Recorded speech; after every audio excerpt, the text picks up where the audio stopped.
Warning, incoming game over. Warning, incoming game over. Welcome to this Game Over crossover, the rematch from the 1986 and 1989 Stanley Cup Finals, and a few other games in between there, now and then. My name is Peter Klein, along with Marc Dumont. We have a lot planned for you guys today, and I'm not winging this at all. Wild game between the Flames and the Habs. Marc, before we get into stuff I'm supposed to read, how are you? And just a quick initial thought on whatever that was that we saw out at the Bell Center tonight.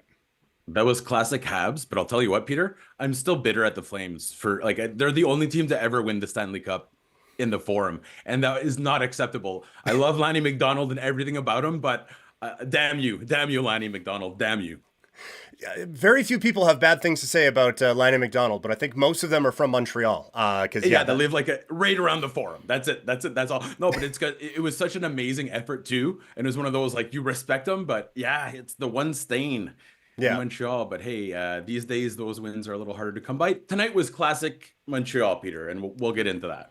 We absolutely will. Yeah, it was classic Flames too, aside from that winning thing. We're not necessarily used to that one. But they somehow found a way to get it done. So yeah, a lot to cover on the show. The chat is already bumping. Thank you guys so much for hopping in there. I do want to let you guys know that you should be checking out the flagship show of Game Over Network on the Game Over Network YouTube channel, and that is Hyperdrive Hockey. All things hockey across various leagues in multiple countries, whatever it is and wherever it is. Max, Daphne, and Kev have you covered for all your hockey news with a steady dose of fun and fan engagement. You can find Hyperdrive Hockey on the Game Over Network YouTube channel or wherever you listen to your favorite podcasts on the Hyperdrive Hockey page at thegameovernetwork.com. So Marc, it was, I didn't realize, a promotion night at the Bell Center with defense optional this evening, because there was exactly none of it played in this hockey game, and I think 3-2 is very flattering to the defenders in this game tonight. Yeah, and Samuel Montembeault, I know that was a rough overtime goal to give, but he responded nicely, and that's kind of what the Habs wanted to see. But hold on. Is that a Calgary Arsenal hat? Is that what you're wearing right now? This is actually a Calgary Cannons hat, former minor league team of the Seattle Mariners. The claim to fame here is that Alex Rodriguez played one game before jetting up to the major league team. It's where Alex Rodriguez really, broke into the league. It is. Yes, that is, okay, I thought it was all, a Gunners. All the good things we have of that Alex Rodriguez did, that was us. The other stuff was somewhere else down the line. Absolutely else. Don't forget everyone in the chat. Merci. I'm seeing K. I'm seeing quelque chose. Conrad's here. Remilly's here as well. Yee. Hey. Yee mentions that his dad doesn't like Lanny McDonald either. See, there are dozens of us. Do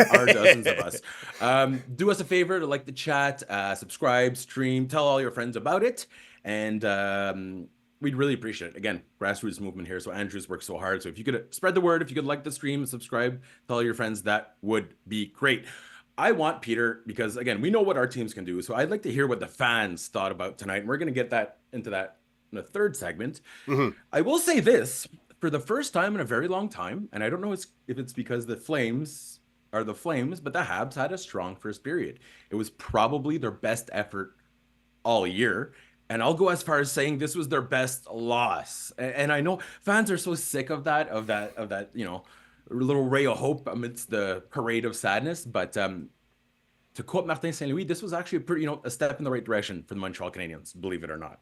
Yeah, and for the Flames, that's the kind of defensive effort that we're kind of used to from Calgary. And so a great first period against Calgary is not something that is unfamiliar. But for Calgary, those are the types of games that I think Flames fans are going to kind of get used to, and maybe not, like I said, not necessarily the winning part, but this is going to be wild hockey. The goalie's going to have to make 18 high danger saves, and they still might not win. And so for the Flames, this is kind of the part of the rebuild. But I think for Montreal, and very much, correct me if I'm wrong, but these were supposed to be fixed by now, I kind of feel like. And it's tough because on the one hand, like you said, moral victories only get you so far when you are actually trying to compete in a very competitive Eastern Conference. You kind of got to start turning these into wins. That being said, I think that Money Puck deserve to win meter might break shooting over to the Montreal side tonight. So you do have to find some ways to take some positives out of this game, I think, if you are Montreal.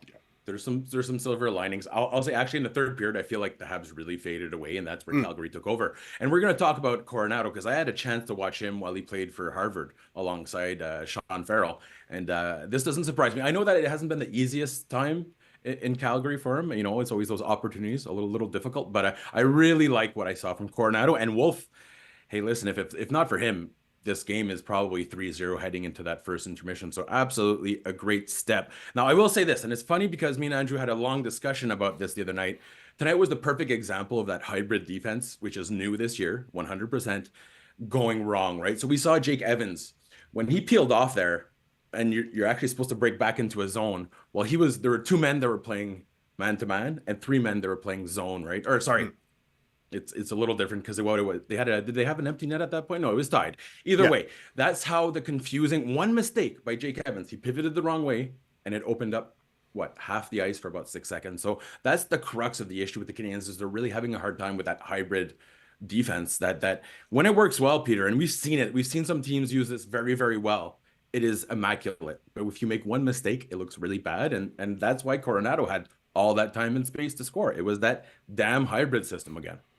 That is interesting because it feels like it's such an important year for Montreal. And so to go with something that does feel like you would need like 20, 25 games to kind of work the kinks out of, it seems like a bold strategy, I guess, again, for what appeared from the outside. And full disclosure, one of my bold picks or whatever was Montreal was going to be a playoff team this year. I did not anticipate half the roster getting healthy or getting hurt in the preseason. But I thought that there would be maybe a bit more of a step taken. And you look at things, and it's like Caulfield is going. The power play looked really good tonight. I thought Doc was excellent. Suzuki, all of those things. Like a lot of things are lining up. And then you see some of the stats, and oh boy, that's a lot of shots going on goal. And so I wonder if maybe making this defensive a change to the defensive approach, maybe is this coming at a strange time for this team. But it isn't though, and that's the interesting part because as Martin Saint Louis, I actually really appreciate what he said the other day. You know, we're no longer in the stage where we're learning or we're actually trying to take that next step, right? So to take that next step, sometimes you do go a little further underwater because their prior strategy, which was kind of just vibes only in the last 3 years, wasn't not exactly efficient either, right? So once you get this down, it should be beneficial for the Canadiens. That's the good news, and it's taking that next step from being a team that always expects to lose to a team that wants to win it's massive. I mean, Calgary fans know as well as I do, it takes a lot to be a good team in the NHL. So the timing is odd, but I understand why Martin Saint Louis is doing it at this point. Like he's seeing this as a project, right? Yeah. Another couple of years down the road. So du mal pour du bien, a little short-term pain for some long-term gain is hopefully the idea. But we saw this under Dominique Ducharme too. Some veterans don't like playing hybrid, right? So you really have to convince them. I think tonight it's so frustrating because that one mistake is what ended up costing them. But if they're getting better at it, that's the sad part, Peter. Like they were actually pretty good against Seattle. They lost 8-2. They lost 6-3. Was it the Rangers or St. Louis? Either way, they actually controlled the play. So tonight a little bit better. They lost again. That's the story of the Canadiens. They're getting these little pieces here and there, and when one finally comes up, something else falls apart. Montembeault was fantastic all game, and then last 2 shots, pretty easy goals there for Coronado. So it's hard to get everything working on the same plan right now for the Canadiens. That's the issue. Yeah, and we will talk, like you said, we'll talk about Coronado coming up a bit here in the second period. But on the Montreal side, this is, like you said, it's not even conversation if Dustin Wolf is anything less than spectacular in that first period. And just so much, Slavkovsky's stick breaks on a chance in front on the power play. He still made a great save, though. He still made a great save on that. Like, that was, like, beautiful. Yeah. Newhook had about 8 one-timer chances that I think the combined miles per hour was about 10. There was a few just misses on that one. Speaking of Alex Rodriguez. And then there was another opportunity. They actually scored another goal, but Gallagher went in offside. So a lot of opportunities for Montreal in this game. It was just that 2-time AHL goalie of the year back there was getting in the way. Yeah, and I've seen him play quite well there in the AHL. I love, and especially they always mention Dustin Wolf is such a small goalie. Jeez, he's 6 foot tall. Can we relax a little bit? I know that all goalies are like they put Manute Bol to shame with their height, but let's relax. The kid's well, he's not a kid, I guess he's 23, but he's 6 foot tall. But that's a small goalie. I do like, for example, the best save to me was the Caulfield one-timer, it was telegraphed, but Wolf wasn't even in transition by the time the puck came to him. He was already set. And I thought that really showed that he was in the zone, because Caulfield, you can predict it's coming, right? You know, it's coming, but not every goalie can adjust in time. And I thought Wolf, that he smothered that Caulfield one-timer to the point that they realized, okay, let's not go back to that scoring play. So yeah, I really loved what I saw from Dustin Wolf. Everyone knew it was coming except for the Flames defense, who just like, here, by all means, take this passing lane and fire it to the number one threat on your team. Please, we would welcome that. Thank you very much for trying that or giving our young goalie that opportunity. But no, and I'm glad you brought up the positioning for Wolf, because that was something last year where, again, as maybe it's not so much like the 6 feet, although from where I'm standing, 6 feet is still a little short. But he is he's a slight fellow. And so a lot of what he has done in the American Hockey League and with Everett in the WHL as well is based on his athleticism and flying from post to post. And a lot of times in the National Hockey League, he was getting out of position because so much of what he does is athleticism, but the puck is moving half a beat quicker in the NHL. And so he feels like he has to move a bit quicker, and it's getting him out of positioning. And that's the big thing that isn't happening this year. You're not seeing him sliding past of his post and all of a sudden 3/4 of the net is wide open. He is getting there and he is getting in good spots, and he is making a whole lot of saves this year that he wasn't making last year. And this was the thing that I was bringing up coming into this season, was that he has, for lack of a better term, past the AHL level, right? Like anything that he is going to learn now, he's not going to learn there. He's figured those guys out. Yeah. He now needs to figure out NHL speed, NHL shots, NHL passes, like we saw tonight from Suzuki to Caulfield. He needs to figure those things out, and the only way to do that is with your own eyes while it's happening in front of you. And we've seen through however many starts he's had so far, I think he's been excellent with it, and you saw it again tonight. Yeah, and it's a good reminder that goaltenders, just the prime ages, just throw it all away, right? Like that's we're even Samuel Montembeault, you could argue he only really, I know statistical prime years are much earlier, but that accounts for every goalie that's ever come in the NHL. That accounts for the guy that played one game, right? So realistically, the prime is a little bit higher once we remove that white noise, and it just takes a lot longer for these goalies to really find their rhythm.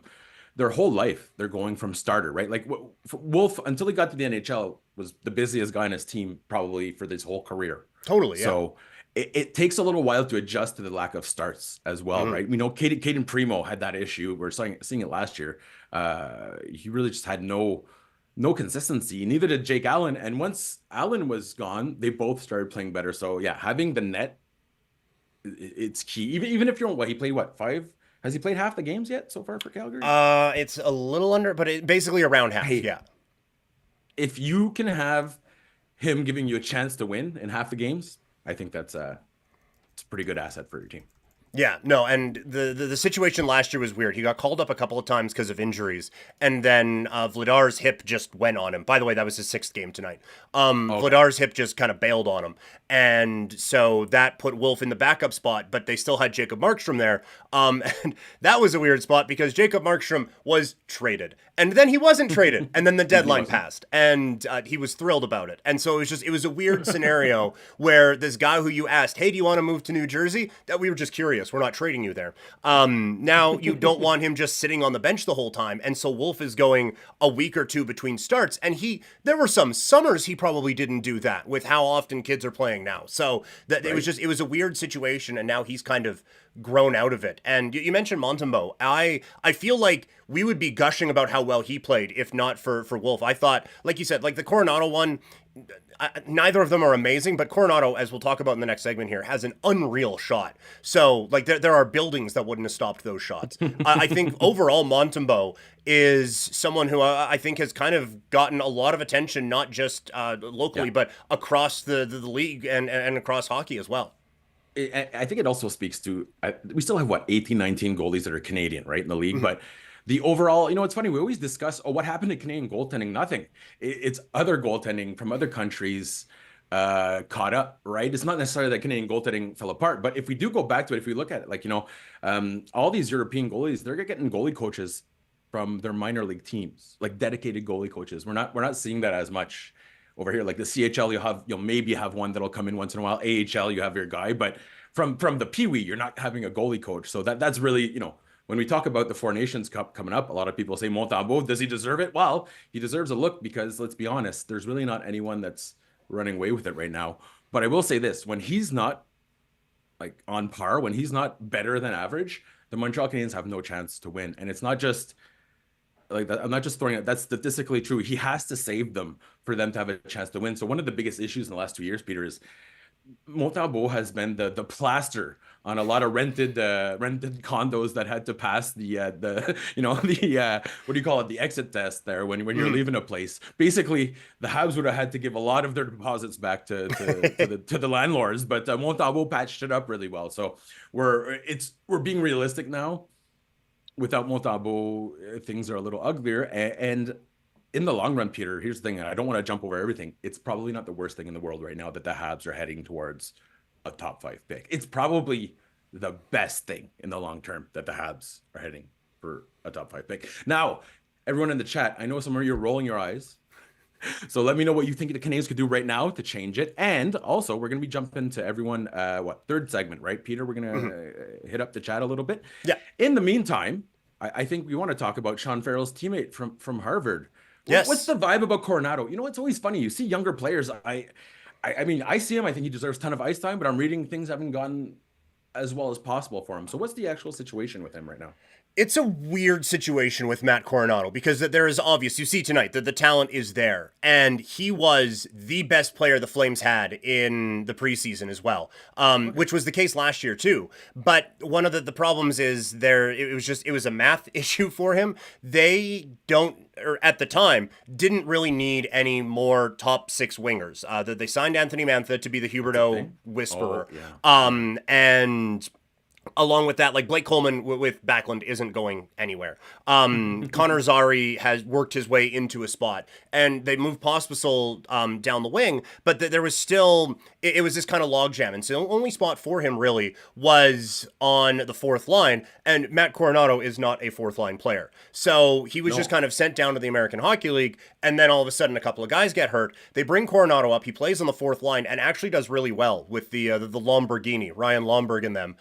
And so they move him up with Kadri, and then a couple of games, it doesn't really work. He gets sent back down, crushes it in the American Hockey League, and now he is back. And the difference this time is he is back with what we in Calgary call this, or what I call anyway, the star-making line with Backlund and Coleman, because anyone who plays with those guys immediately looks unbelievable. And so he is now in a spot where you have a couple of guys who are very sound defensively, and as you saw tonight, pretty good at getting him the puck in some good situations. And so he is now in a spot where he can really thrive, I feel like. So it was just a matter of things needing to shift around for him to finally land the spot that he needs, but he is making one hell of a case to stay with this club now with how he played in this game tonight.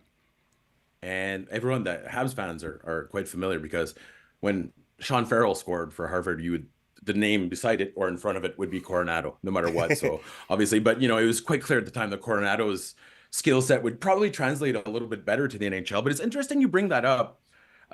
If you don't mind, I'm going to pull this back to the Habs a little bit, because you mentioned 4th line usage for Coronado. Now, he's not a delicate flower or anything, but still, it's not an ideal situation, right? For a prospect that you're hoping will eventually provide a regular offensive impact. Yeah. And I feel right now the Canadiens with Oliver Kapanen is that they're just grinding him into dust. And we saw tonight, he probably should have had an assist. That was a really nice play, but this is like a kid who's getting 8-9 minutes a night and really just getting outshot and outchanced. It's not on him, though. This is the issue. Oliver Kapanen's a first-line player in Sweden. He was a first-line player in Finland. He was a first-line player his entire career. Yeah. Throwing him on the 4th line in the NHL is just like Jesse Ylönen last year. It's really tough to excel. So I would eventually like the Canadiens to make that decision and be like, hey, listen, do what they did with Coronado. Go back to the AHL, get those minutes. Now, Kapanen can't go to the AHL. He'll go to Teamra, because his father's the GM, and he's going to get first-line minutes, power play minutes, all that fun stuff. But I really do feel like, right now they're kind of destroying not his will to live, because that's being exaggerated, Peter, but his that enthusiasm that you have at first until you really smash into the wall that is the NHL. I think that's gone. He's lost a little air in his wings. I hate seeing players that are talented on the fourth line. It drives me bonkers. Yeah, and it's a tough balance, right? Because you want them to play and you want them to get those opportunities. And like we just talked about with Wolf, sometimes to get ready for the NHL, you need to play in the NHL. But there is also a bit of a gap there where there can be some growth that can happen as well. And so it is nice in theory. And for a while out here, it was any young player. It was, well, if they're not playing with Gaudreau and Monahan, then what are we even doing with these guys? Why are they playing on the fourth line? It's like there's only one of those spots that you can put with those guys. And also, right. if let's just say, hypothetically, you put, I guess with this team, that version would be like a Kuzmenko and a Kadri. It's like, okay, well, they've done well with those guys. So now we've learned exactly nothing about that because strategically placed donuts can do well with those guys, right? So you kind of want to see where they grow and see what you have in them. But you also, like you said, you don't want them just to get their brains bashed in for 10 minutes a night and get every bit of joy that they've ever had just knocked out of them on a nightly basis because they played 8 minutes on a Tuesday in Minnesota. With a rotating cast of line mates, right? So there's no consistency, bad usage, and difficult. It's not conducive to scoring. And here's the other part. Oliver Kapanen has the lowest expected goals in the entire NHL, and it's actually not close. He's below 30% right now. So for those of you that don't, well, not that don't believe in numbers, because you have to believe in numbers, but that means that right now Oliver Kapanen is getting outplayed more than anyone else in the NHL, statistically speaking. That means more shots against, more scoring chances against. And again, I don't think it's his fault. I can't ever blame a rookie for struggling on the fourth line when you have talent. It's just it's throwing a Lamborghini in a you know, the what do you call it there, derbies there, you know, like a demolition derby. Yeah, demolition derby, and you know, and you're not even gonna let him go in reverse there, right? So it's just it's a waste of talent. And the thing is, right now the Canadiens, they could look to the AHL. There's a guy called Alexandre Barré-Boulet, probably the best scorer in the history of the AHL, just got injured as well. So the other options, you bring up Joshua Roy, but it's kind of a Coronado situation. You want him in the top six. So unfortunately, I think it'll keep going, but I really hate the fact that they're kind of, you know, taking away all the youthful exuberance or just his excitement. Yeah, it really, but I'll tell you this right now, if he'd be here, he'd be telling me to shut up because he's making an NHL paycheck. Right. And 70,000 a week instead of 70,000 a year is a hell of a difference. Oh yeah, totally. Yeah. And that, like, I would go out there and have the worst expected goals in the NHL for $70,000 a week. Oh, yeah. Oh my God. Yeah. Yeah. In the chat, they're mentioning, okay, he isn't eligible to play in the AHL. Okay. Yes, technically he is. So here's the deal. After, I believe 60 days on the roster. So starting from day one, up to 60 days, then you can send him back down to Laval. And that kind of lines up when Patrick Laine is coming back up. But there's a gentleman's agreement with Teamra that they're going to send him back instead of Laval. And listen, I'd rather my guy play. I know people have some rough opinions of what happens in Europe, but I'd rather my talented guy get top line minutes in Europe than also be, you know, he's a little small for the AHL. And you've watched the games. It's a rough league. It's not what it used to be, but the AHL is still a pretty rough and tumble league. Yeah, it's not the knuckle draggers who couldn't make it on the fourth line anymore, but there's still, like you said, it's a little bit of physicality there. There's some big boys in there. Yeah. Oh, totally. Exactly. 100%. So this is obviously Game Over crossover here with Game Over Montreal and Game Over Calgary. Some of the great stuff that we are doing here on Game Over, and we are an independent production focused on community, inclusion, and quality people. If you're interested in supporting the Game Over Network, we have crowdfunding options available. In the description of this episode, down there, you will find a link to our Patreon page, and we're also working on a page through LaRouche, a crowdfunding platform for companies originating in Quebec. For LaRouche, we are aiming to raise $15,000, and if we hit that goal, we'll gain access to government grants that will allow us to employ more people. If you have any ideas on what you would like to see as giveaways from these crowdfunding efforts, let us know in the comments on Twitter, Instagram, or in our Discord server. And so as we head into period number 2, first of all, I apologize. I am the least French person who's going to be speaking on Game Over Montreal this year, and so the Saskatchewan comes out to me with LaRouche. So I hope I did okay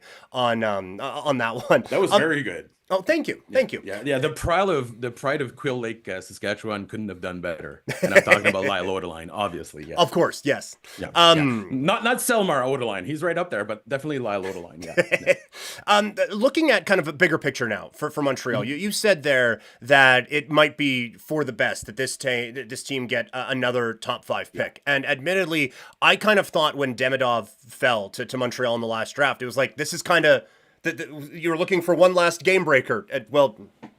Silver platter there. Obviously he not here right now. But I still thought that this was kind of the done part of that. And now you're looking to break out of that. And it's something we've talked about here forever. And in every, I'm sure that they've had those conversations 8 times this year out in Ottawa. And whatever the Game Over Buffalo version is, Buffalo, they're having those. Exactly. I was just going to say Buffalo's just eternal. Coming out of these rebuild, like it looks great with McDavid and Draisaitl now, not so much when it was Yakupov and all of those cats. These are really hard to come out of. And so coming off of a loss against a team that is full-on rebuild. Not great for Montreal. Where was I just way too overly optimistic about this team? Is it just the fact that everyone got hurt, or what has or hasn't happened here in Montreal? Well, first of all, hi Claire. Hey Claire. I forgot to say hi to Claire right off the beginning, so I'm going to make sure to do that throughout. I think, listen, the sense of optimism is normal, right? Now, what you're looking at is the youngest team in the NHL. So there's the logic there is that everyone's going to take a step forward. And that's absolutely true. You're seeing a lot of individual guys taking a step forward. Individuals taking a step forward doesn't necessarily mean the entire team will take a step forward, right? And every other team in the NHL has young players that are taking a step forward. So like throughout the balance here, let's say you're putting on scales, the amount of impact that they did, the Canadiens, like their improvement, other teams match it quite easily with their own players and additions. Don't forget, the Canadiens lost Sean Monahan. They lost Jordan Harris. They lost Jonathan Kovacevic. These are 3 guys that had great possession numbers that genuinely helped the team. They weren't flashy, but they were like those glue guys that were keeping things together. So on top of the Patrick Laine injury, essentially you lost talent. And I think people really, really oversimplified things and said, oh, they're just going to be better because all the young guys will take a step forward. We all thought that at one point with teams we've watched. It's just not a realistic approach in the NHL. Like that what you're expecting them to take in 1 year, usually that takes 3-4 years for them to finally get on the same page. So I feel like the media was a little, what's the word? Not optimistic, but a little naive as well in presenting it to fans. Everyone at the end of last year was like, okay, they're going to take a big step forward. They're going to take a big step forward. No one explained how they do it. So yeah, I think it's just a kind of a mix of everything. And Peter, the other part is, this shouldn't be surprising. This is part of the plan, right? Like again, it's so hard to go from a rebuilding team to a team that actually wants to win games. It takes a very long time. And the stench of defeat in the locker room is very difficult to air out. It's like eating tacos in your basement. It takes forever for that smell to get out there. So yeah, a little too optimistic. And I think also as well, we're just looking at people were really undervaluing how much the goalies were helping the Canadiens in the last few years. So yeah, it's all in all probably just, misreads here and there, like all over. Now, last year, if Montembeault was playing like he was last year, they would have had the same record as the Flames right now, and people would be, pretty excited. But yeah, as we mentioned, it's probably not the worst thing that Montembeault isn't as dominant as he was, because it's a reality check for the Habs. A lot of people here in Calgary, and we'll get to the Calgary rebuild here in a sec. A lot of people, though, do assume that the Flames kind of have the next one in goal, and you guys got a number of examples of why we think that tonight with Dustin Wolf. Between Montembeault playing the way he did tonight, but maybe not necessarily so much this year, do you feel like that's the next time the Habs are good? Is he the one who's between the pipes, or is that still a position that is up for grabs as the goalie of the future in Montreal? Ever since Antti Niemi won a Stanley Cup with Chicago, I've been of the mind of stop investing in goalies. And I know that Montembeault played well, and investing in goalies can pay off, but I honestly believe it's the last piece you want to put in place. Like yes, Bobrovsky won it with a $10 million salary. That's not going to happen very often, going forward. And if we look historically, it's really not the $10 million goalie that dominates. So to me, I like what Montembeault does, but even this year, if you get a good offer for him, I'd trade him. I would absolutely trade him. And I haven't traded anyone. Ask the chat. I haven't traded anyone any goalies all year, so this is pretty good for me. But just an example, last year, someone mentioned in the chat where Trinka saying Allen's great in New Jersey. Yeah, it's all about the situation, right? Like they had a really rough situation last year. Allen's doing better now. Primo did better after Allen left. But it's up and down with these goalies, and you're not going to make. To me, I don't know how you feel about it, Peter, but I don't think there's a big difference between elite and very good. No, except for in the salary. You can have a $5 million salary, and that's the difference between a good defenseman and a bad defenseman. So yeah. I feel goalies are completely interchangeable. Absolutely. It's the least of my worries. Yeah, well, and like you guys saw Calgary's second best goalie of the season tonight, because Dan Vladar has been excellent, as everyone predicted. Like Right? he's been. Where did he come from? Where did he just? He just kind of appeared one day, and they just gave him a couple $1 million a year. Yeah, I'm not sure. The reincarnation of Vlad, the Impaler. They're just showing. Yeah, he just showed Yeah. up. It says on his hockey DB, showed up out of nowhere. Yeah. Yeah, he walked into training camp one day, and it was just like, oh This is yeah, my no, spot now. he looks like a goalie. Sure, yeah, we can roll with him with that. But yeah, no, like it was he was acquired for a 3rd round pick. Like you can from do that Boston, like you can all the time, right? You know what Yeah. I mean? Or Allmark. The Sens gave like a half-eaten Toblerone bar and like like access to their Denny's, the one Denny's that's still left in Orleans, right? So yeah, you can get goalies on the cheap constantly.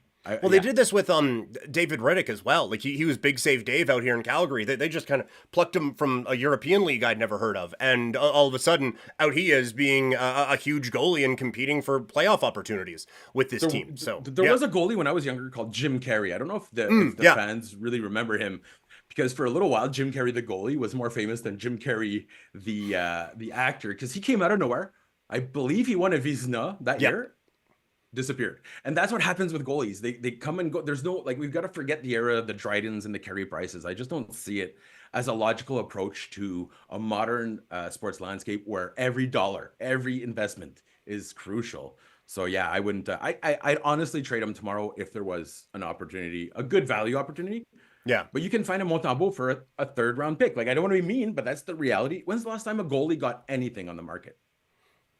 Yeah, no, we very aware out here. Kevin Ball in a first. What wasn't exactly what everyone was hoping for. Oh, you know what? That's actually but it worked out okay. Yeah, yeah, that's actually pretty good. That was actually a really good counter to my argument. I mean, I should know. To be fair though, that was for a guy who was nominated for a Vezina. So okay, like, yeah, that's, and what? We are talking about Vizina, like the upper level, 2 out of right? 3 of them got moved, right? Like that's the other part, is 2 out of the 3 finalists got moved. So this is a league where coaches of the year are usually watching from their couch when they get nominated for it, right? So it's a in hockey, the difference between great and elite is really, really not that big. And again, goalies are the one area I think you can pretty much skimp out on, and that's rare. That's rare in sports.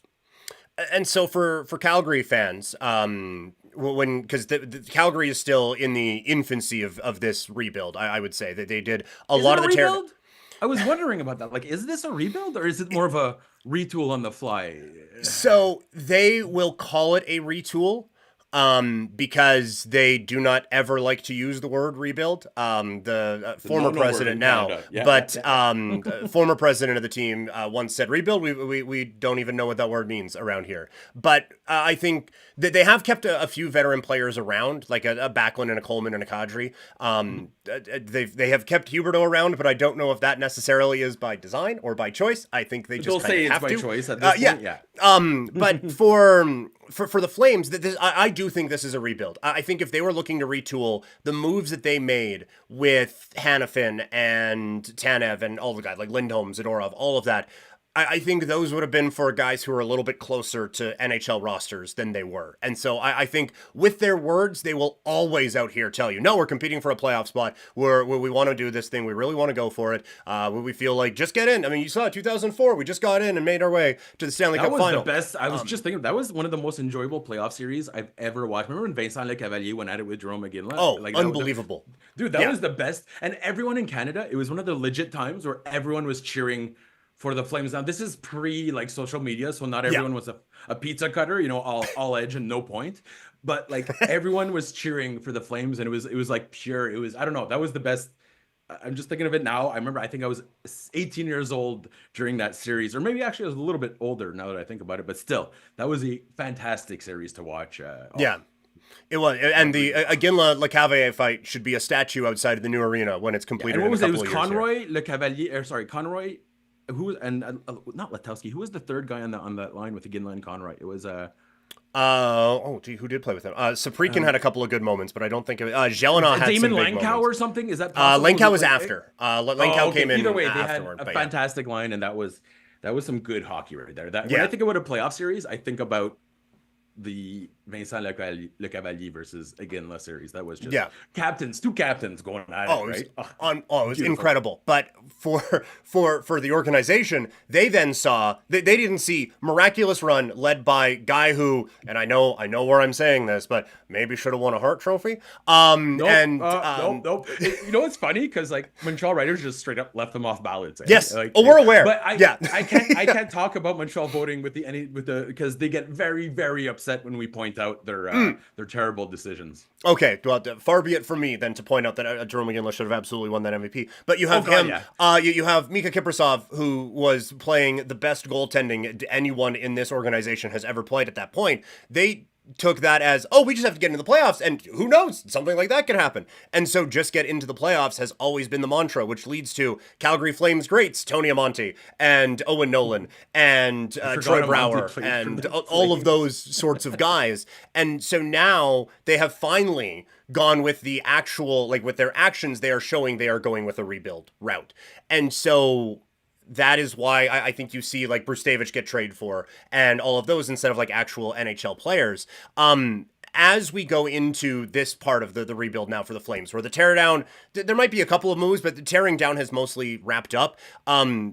Looking at what the Habs have done well and maybe not as well, what are kind of some lessons that Calgary could take from a Montreal rebuild? Well, I think the biggest one, and it's not necessarily Montreal. Well, first of all, don't trade your first round pick to the Habs if you're going to be doing a rebuild. Like that's like trust me, every Habs fan is cheering for the Flames to finish 11th this year, right? Because that's at best. If it's a top 10, Habs fans, you don't get that pick, but you'll get it the next. I think it's automatic the next year, right? Is that? I believe that trade. So. Like it's like a scroll, like Aladdin style. You have to. Get the dust off of it. And I think it's actually why the guys at Cap Friendly wanted to sell. Like, we don't want these conditions on our site. Just get that thing away from us. I don't want to deal with it anymore. Kent Hughes he's got some beautiful lawyering going on with his contracts. And it's funny because I look around the league, for example, Darnell Nurse, you look at his contract, that's a Kent Hughes that got him that contract. So Flames fans, if you want to have some fun here, you should also cheer for Hughes because he's one of the reasons that defense in Edmonton isn't as good as it should be. I'd say the best example isn't from Montreal, Peter. I think it's from Calgary, or not Calgary, is Buffalo and Ottawa and Detroit. Don't press fast forward. You can't press fast forward. This idea of making it into the playoffs, listen, the Habs did it, right? They got to the Stanley Cup final. I know it was the COVID year, but that was great memories, fantastic story. But that was it. That was like they knew that you can't really build on that, right? Obviously, Marc Bergevin panicked. Everything went wrong in about 3 minutes in the offseason. But I think the biggest lesson is you can't fast forward it. And even if you have an arena that you have to fill up that's brand new coming up, which is part of the reason, right, that they're saying this. Yeah. You still have to take it slow and steady, and that's so difficult to do in Canada. Like we also have to take risks as well, right? So it's that balance. And in Canada, I feel every GM for a while was in the running for the safest GM award. Yeah. But like that gives you nothing. Yay, I didn't spend my assets. I didn't, for example, like Edmonton was so proud they didn't spend a third round pick to improve their goaltending. Guys, like that third round pick could have got you a Stanley Cup, like you're being a little ridiculous. So I feel like it is that balance between avoiding risk entirely and pressing fast forward. You really just have to play the hand you are dealt, and you just can't force it. You just can't force it. That's the issue. But once in a while, you have to go, right? So it's that balance between not ruining everything by trying to have a little success today, but also if you want to take a ride to the riverboat, you got to go down by the river. So once you're ready, I think that's when you go for it. And I know it's Vegas. Everyone's going to say it's different, but man, what they did was very smart every year. I get it. They didn't have the bad contracts, but loading up on like bringing in high end guys that you allowed other teams like the Senators to develop, to draft, to take all that time. Once they're ready to go, you pick them up for, again, what was Mark Stone traded for? It was Like Brandstrom and like there half was a Skittles first. bag. Yeah, right? yeah, Well, exactly. there you Yeah, go. So yeah. like that's ridiculous to me because you have a guy Mark Stone who's probably the best guy that forced giveaways in the history of the league or forced turnovers, and you got him for nothing, right? So you have to find that balance. But once you're ready to go, that's when you really have to commit. And I feel like that's where Canadian GMs as well they get right up to that line and they almost want to have that award for not taking any risks. But the biggest risk is often avoiding all risk. So that's the Yeah. that's the balance I feel like they have to find. But the Habs aren't there yet. Like they're not the. I don't know if the Flames should follow them, but I would follow. Carolina's probably the best example. But man, it's been 8 years we've been expecting them to go. Yeah. Well, and that's the thing too, right? Like you get past a certain level, it's okay, it's onward and upward. And now Carolina had maybe the best roster in the league for a couple of years there. Yeah. And it was bad loss after bad loss after bad loss. Like there's a reason they carve your name into the trophy at the end of it. Like it's really hard to get that thing. And so you can do all these things perfectly. Like look, the Rangers have so much talent and it just it hasn't really clicked. And honestly, like far be it from us to say nice things about the Toronto Maple Leafs. A lot of talent on that Toronto Maple Leafs team for a very long time, and they would had have trouble reloaded winning every games. year. If I'm the Leafs, I would have honestly just reloaded every year. And I know they hated that, but it's like, man, after 10 shots, you'll get your cup because, hey, man, it took Ovechkin 10 shots, right? Yeah. No, exactly. Yeah. And so the one that I look at, and now they're going to catch a stray in this for no reason, but the Edmonton Oilers, you look at the first round picks that they've had over the last little bit. A, none of them hit. B, why are you using so many of them? Like, you don't need for them to hit at that point, right? No, it's 4 years away. Like, yeah, if you are a team in contention for a Stanley Cup, and I would suggest if you have Connor McDavid, you are, then I don't even send my scouts to look at potential first round picks. No, I'm sending those things out every single year. And with Tampa Bay, like everyone got on them for all of those ridiculous trades where it's, oh yeah, 8 first round picks for Tanner The window Jeannot. was open. They went for it. Yeah, banners fly forever, man. And so when you are in that spot, go for it. And when you are not, it is.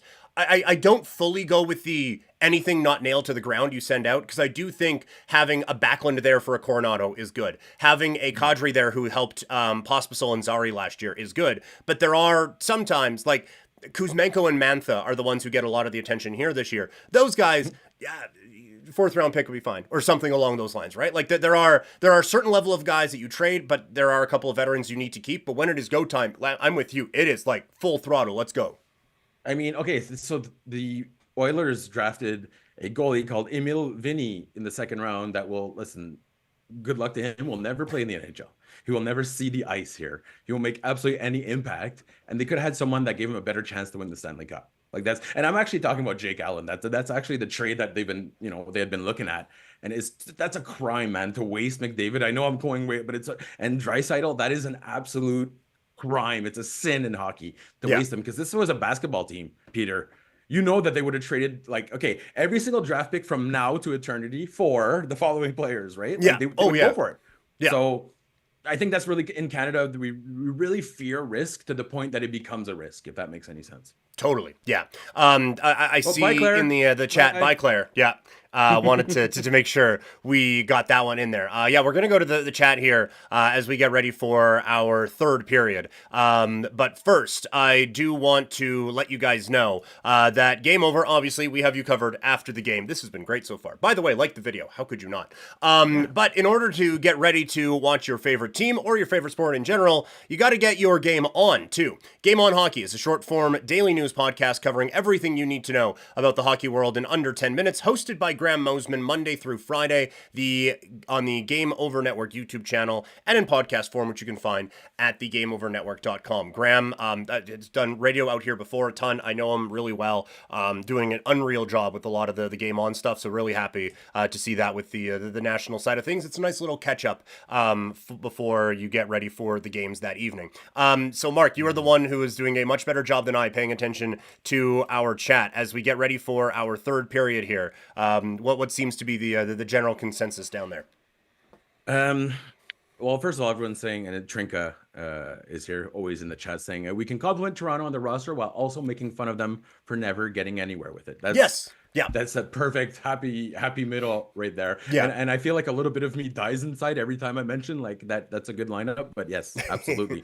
Now I will say this, there's a certain role to play for passion in the league, and I feel like William Nylander's a guy who has it. I'd like to see that from, and I know we shouldn't be talking about Toronto. I'd like to see that from more Toronto players. That you can't push me around part. Like, listen, I Austin Matthews is a dominant player, but when he puts a smile on his face as he's getting like hit, you look really bad when you're losing to the number 8 team, right? So I'd like to see a little more intensity. The Habs have that with a guy like Arbor Jackeye, thankfully, but he's been, believe it or not, just the subject of, he got blamed for like half the losses this year, which is absolutely ridiculous. Yeah, there's like a referendum on this guy, and there shouldn't be. He's a found wallet, but we'll get to that just in 1 minute.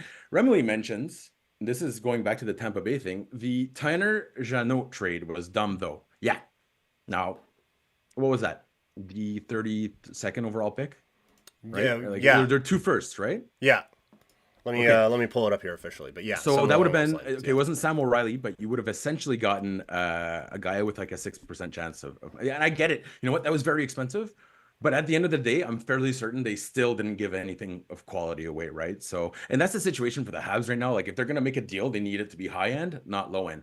Remedy mentions here, I made a mistake, and so if it's top 10 this year, the Flames, it defers to the pick, the Panthers pick. Yeah. Which is a big difference. Then we're going to 32. Right? Yes, yeah. Whatever it is going. I'll say this, Peter, between you and me, the Florida Panthers are a perfectly annoying team. And I really think they're really good for this league in terms of like being villains. Yeah. But holy hell, are they frustrating to play against. But they're perfect. Like, Boston's not the villains anymore, and the league needs more villains. Florida is but you guys don't see them as much, but I know there's a rivalry, but Florida is the ultimate villain in the NHL. And I love that they're there, but I also hate that they're there. Yeah, there was a bit of a thing there for a second because of the Huberdeau Tkachuk trade and how not well that worked out for the Flames. But after Tkachuk said I couldn't let Edmonton win the Stanley Cup, it felt like there was a weight lifted off, and people out here suddenly saw the light and let the light of Matthew Tkachuk into their hearts. So that one has kind of been forgiven a little bit. Yeah. Perfect. All right, and then getting back to, someone was mentioning how Nazem Kadri, I think it was who was it though? Oh well, first of all, Conrad's mentioning Coleman and Kuzmenko still need to get the heave ho. Is that Coleman is like, he had a career year last year. Didn't that just happen? Like, yeah, he is Kuzmenko. Yeah, Kuzmenko was part of the Lindholm trade around the deadline last year, and we saw good Kuzmenko last year, where he came out and was just like, he lit the world on fire with the Flames, and that is the difficult part of it for Calgary, is that when he is on, he is the most talented player on this team, and it's not particularly close. Which damning with faint praise a little bit, but he is still remarkably talented. But consistency has always been a problem with him, and that has continued here. He was on the 4th line 2 nights ago. But also at 28, 29 years old, he is just kind of out of that age range where by the time this team is actually good again, he probably won't be. And so it does kind of feel like he just falls into that spot where you should probably be moving on from him. And yeah, Coleman had a career year last year. It's with Backlund. He's great, but he is, again, 32, I think he is, or 33. So that's one where, yes, we appreciate Stanley Cup experience and all of those sorts of things, but I feel like we're getting to a point where that value might start to dip just based on his age. And you can still kind of capitalize on, this guy's won Stanley Cups before. We can move him at the deadline to a team that needs that experience, and he also plays really well. But if Calgary's in a position, like, let's say they're between that damn spot, right? Between the 6 and 10 there, do you think they'd go for it, or are they just going to kind of hold back this year and just see, roll the dice, alea iacta est, just roll the dice with the team that you have? I feel like they would probably just roll the dice with the team that they have. I don't think they would go out and add a whole lot, but I do think that they wouldn't necessarily go out and blow the thing up anyway. The 1 year, and this was being compared to this year's team, was a few years ago where it was Hiller and Ramo between the pipes, and they were just, for whatever reason, it worked. They were called the Find Away Flames out here, because there was one night they got outshot, I think it was 51-17 against Chicago, and won 1-0. It was that sort of a year, and they were in a spot where they were going to go to the playoffs, and at the deadline, the only thing they did was traded Glenn Cross away for a 2nd and a 3rd round pick. I think it would be kind of similar to that, where if these guys have this team in a spot to go for the playoffs, they're not going to completely gut it, but if someone wants to offer a 2nd and a 3rd for Anthony Mantha, they would do it yesterday. I think it would be that sort of a thing. Well, it's obviously it's an anecdote, but there was one year where the Montreal Canadiens were in eighth place, and they traded a defenseman called Craig Rivet to the San Jose Sharks for Josh Georges, and it was a first round pick. So that first round pick became a guy who played tonight actually for the Toronto Maple Leafs, Max Pacioretty. The Montreal Canadiens switched Max Pacioretty up, ended up getting Nick Suzuki for it. So that trade, that like, and I remember at the time Gainey got so much crap for it, but he knew this was a, expiring asset. Let's go for it. That trade all those years ago, many, many, many moons ago, is the reason Montreal Canadiens have Nick Suzuki today. So it's just, it goes, and it's so anecdotal, but they wouldn't have done much noise and I know LA won by being an eighth seed once. Listen, it happened once. Green Bay has an NFL team in a small city. You can't do that anywhere else. Gretzky got traded, yes, but it's not going to happen again, right? Like these are exceptions for a reason. But yeah, trading Craig Rivet in the same situation where like the Flames would be in our hypothetical situation led to to the youngest captain in Montreal Canadiens history. So that's the quick little history lesson for everyone there. Yeah, and with Calgary, it feels like they're on the wrong end of those a little bit too often, where they go out and, you know what, we need another defenseman. We feel like we're in our window. Let's trade a first-round pick for Travis Hamonic. And then that first-round pick turns into Noah Dobson, who might make the Four Nations Cup team. And Hamonic is still very much Travis Hamonic, but not on the Flames. I'm hearing anymore. Rasmus Anderson, too. I'm hearing his name constantly. These even people saying, oh, the Habs should go out to get him. Listen, I don't see a fit here or why you would want to pay an asset to like make your team better right now for the Canadiens, but is there a legitimate feel or concern that he's going to get moved? I think it is a little bit just people are seeing, okay, what's expiring in the next couple of years? And he's Rasmus right-handed, Anderson, right? cool. So... Yeah, and he is. And he also, the last time the Flames were in the playoffs, he embraced playoff hockey like no one else on the team really did. And so he has that kind of edge to him where he can really thrive in those types of situations. Leading the Flames in scoring, right? So... Yes, yeah. Well, and then you see after every goal, he finds a fan and he stares them down. Like there is a special kind of crazy about this dude. And so everyone loves him, but it is coming up where his contract is due at the end of next year. 28 years old. And 26, 27, 28. And so it's going to be a little bit tricky there. He is one of the ones that I think you lock in. I think like he is one that I can see a C on his jersey, but when Backlund retires, I think he is that level of a guy, and not just with lead by example, but I think he is starting to become a bit more vocal with the team, and so he would be one of the ones I would kind of pinpoint and like, no, I don't know if we let that guy go anywhere now. If he doesn't want to stay here, then you move him as quickly as possible. And so that's where, like, if it were up to me and if it were up to the Flames, he'd be a Flame for life. But you can also understand how the last couple of years haven't gone well. The next couple of years won't go well. And so at some point that gets frustrating. So I think a lot of it is going to come down to what he actually wants here in the next 18 months. I noticed right off the bat, I mean, he's, no offense to Huberdeau and Kadri, but just right off the bat, there was one rush where he kind of strong-armed, I think it was Caden Gooley, and just kind of pushed him aside and still got it like a 2 high danger scoring chances as a defenseman. And I was thinking, this is really good, but Rasmus Anderson right now is the best forward the Flames have.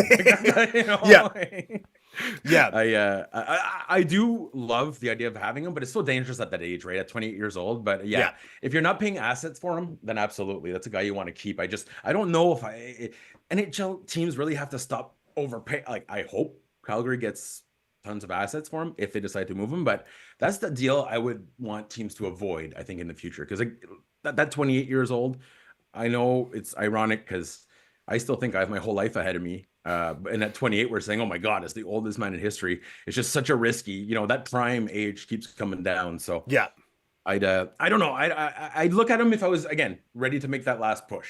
Right. And that's the time to go get Rasmus Anderson. Yeah, that's one that if you are one piece away, he can be that guy because he's got a How much is he making though? 4.5, I think, right now. Okay, and he'd probably want to sign up for like a long-term 6 type of thing, right? 6.5, 7. Yeah. Okay. Yeah. Like and so like I do think he would still be cost effective for whoever, right?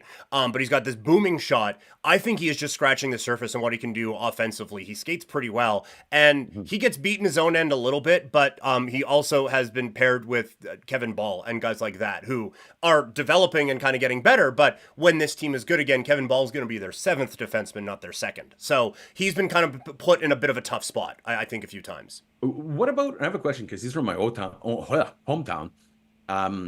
What's going on with Mackenzie Weegar? Weegar used to be, in my opinion, one of the best or most underrated guys around the league. Has he kind of faded on the stretch a little bit or what? Maybe a little bit. Again, they have two NHL defensemen right now, in Anderson and last Weegar. year. Okay, and so yeah, he had 20 goals last year. So yeah, no, he's doing all right, but it's just this year. It's one game he's with Miramanov. The next game he's with Tyson Barrie, who isn't going to help you out at all. The next game you're getting thrown out there with a different guy. Like it's a different dude every night, and so I feel like he just doesn't have that chemistry with those guys. And when you see how well he can skate with the puck and how well he can move it, he kind of needs to know that the dude back there is going to be back there when he's going, and so he's kind of caught in between a lot right now. Well, I always cheer for guys from my hometown. So anyone from Ottawa, not Carp, not Navin, not definitely from Ottawa, not where the Senators play. That's a whole other part of the city. I will cheer for them. You know, even the coaches, all the coaches as well. Hey, we're probably going to wrap it up pretty soon. Before we go, this is going to be my one last time to ask everyone, like the chat and subscribe, and please tell your friends. We've got a lot of positive comments. All are fantastic people there in the chat. We have Breaking the Malls Down and Conrad's here and Kay's here. Adam, Fire the Bear. So Adam Firebear follows almost all our live streams. Big fan of Adam. Mm-hmm. Jean is here as well. Jean, I will get back to that question you sent me. Jean listened to me and Andrew just bicker the other night. And then he went out and he evaluated the video and he tried to figure out, like, I thought that was so brilliant that instead of just listening to us like go yap at each other, he went out and he looked at the video himself and he saw exactly what I was seeing. So that's of course. And Trinka is here. Well, hey, listen, you're going to a Sens game this week. I hope they don't stink. It's funny because I feel like the Ottawa Senators should be a playoff team for 3 to 4 years now, right? So it just goes to show rebuilding in this league, even if you have the talent, even if you have, let's be honest, the Senators have a ton of talent. Yeah. Even if you do everything right, things will go wrong. That's just the nature of pro sports, right? Yeah, it is. Yeah, it's tricky when everything. A lot of people don't like to hear that it's a lot of luck because it's no, you just have to bootstraps and work hard and all these things. But luck plays a lot into it. If there's better video review in 04, the Flames might have another banner, but a gel and a puck didn't quite get over the line. And it's things you can go back to, and I'm not just saying that from a Flames standpoint. You could go through almost every team's season ever, and if this injury doesn't happen here, if that puck doesn't bounce off of that guy there, then maybe this doesn't happen, or maybe this does happen, or something along those lines, right? Like it's just luck plays into this a lot. So much luck. You know, the Montreal Canadiens don't necessarily go on a 5-cup run if the Bruins don't put an extra man on the ice and Lafleur gets to stream down the ice and score, right? So the Montreal Canadiens don't necessarily win a Stanley Cup if not for Marty McSorley's blade having a thicker curve than a tuna hunting kit there, you know? So it's definitely a game of luck, but that's why it's fun, right? With all this analysis, everyone always said, oh, analytics are going to ruin hockey. First of all, chances are up. So technically speaking, nerd-wise, it helped hockey. But even when you have that 10% advantage, it means nothing, right? Once the puck has dropped, that's what's beautiful about our sport. As much inside information as we can get, it really doesn't matter once the puck is dropped, and that's the beauty of it all. Yeah, it's still a rubber puck on frozen water with guys playing with knives on their shoes. Like it's a weird thing that we do, and so weird things are going to happen. I had a friend. Well, she's a friend of a friend who lives in Korea now. And she kind of just came up to me. We were camping this summer, and she just knocked me. She's like, "So, hockey players, they just punch each other in the face?" And I'm like, "Yeah. That's just." And she's like, "That's absolutely weird, right?" I'm like, "What do you mean?" She's like, "Well, it's illegal everywhere else on Earth in every single event in the entire world except for hockey." And I was like, that's why it's our national pastime with lacrosse, obviously. Yeah, you all are the weird ones, not us. You guys. Exactly, right? But she's that's like, the takeaway from tonight. More people should be punched in the face. No, we're kidding, man, of course. She's like, oh, you all stand up and cheer. But then I was like, hey, you stood up and cheered too. I just want to say you stood up and cheered too, you know? Yeah. So, hey, listen, I know one day we'll lose fighting, but until that day, I will love it. And I know I'm that blockhead, but I love fights. I know it's terrible to say, but No argument Big here. fan. I am with you 100%. I do want to just get one more thing in here. What better way to support something you love than by rocking it as clothing? Game Over's apparel line has dropped with 3 unique designs. Whether you feel the nostalgic pull of our retro skater design, want to make a statement with our established design currently on sale, or you want to wear your love for goalies proudly with our Live and Die by the Goalie design, or if you just need another coffee mug to get you through the winter, it snowed out here today. We have you covered. Yeah, no, seriously, I think it might still be snowing, actually. Designed by Brady from Game Over Winnipeg. Use the QR code on stream now and take a look through our apparel store and help us rebuild local sports media in Canada while repping your community. We are wrapping this thing up. I do just quickly want to ask, going into the Habs next game, aside from defend at all, what would you like to see that the Habs do a little bit differently going into their next matchup? Kay just mentioned in the chat it's Lane Hudson had a great game, but once the Montreal Canadiens can actually start to and do a better job anticipating his elite level, like I know he's gotten way too much coverage and a lot of things have been exaggerated, but there's a reason that he's producing more cross ice, high danger passes than any other defenseman in the history of the NHL. He's so talented that the Montreal Canadiens forwards don't even anticipate it because you're not supposed to be able to do that.